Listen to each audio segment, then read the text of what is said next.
Mňa už to nebaví. Priznám sa, že keď naposledy som mal nejakú vegánsku výzvu, tak som zlyhal po 4 dňoch. Ale toto je iné, pretože moje telo sa cítilo úplne na hovno, cítil som, že žerem proste nezdravé chujoviny, nejaké náhražky. A všetci mi písali, že mám skúsiť karnivor, tak áno, tak to skúšam, proste už som nasratý, furt žerem pistáciové chujoviny, furt žerem croissanty, furt žerem múku. Ja chcem cvičiť, môjmu telu je zle, chcem dodržať nejakú dietu a to znamená, že teraz musím vydržať. Ale mám menší problém. Ja som sa ako si na toto nepripravil, ja som sa rozhodol až dneska ráno, už keď som bol 200 km od domu, že začnem dietu karnivor. To je môj život, takto sa ja rozhodnem nad hociakou chujovinou. Ja sa vždy musím rozhodnúť v najmenej vhodnú dobu. Naposledy som sa rozhodol takto v Španielsku, že idem zmeniť prácu.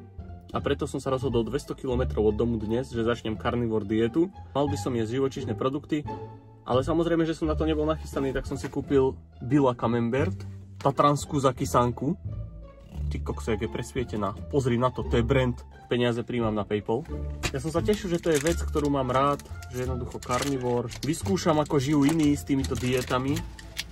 Najväčší problém tohto všetkého je, že ja keď si niečo kúpim, ja keď sa pre niečo rozhodnem, tak potom sa začnem zamýšľať nad vecami, ktoré som mohol mať a nemám, napríklad ako krupicová kaša, alebo pohánková kaša, alebo akákoľvek iná kaša s mliekom. A čo taký burger, ja milujem burgery. Ja si nedám burger, ja si dám mäso s mäsom a syrom v strede.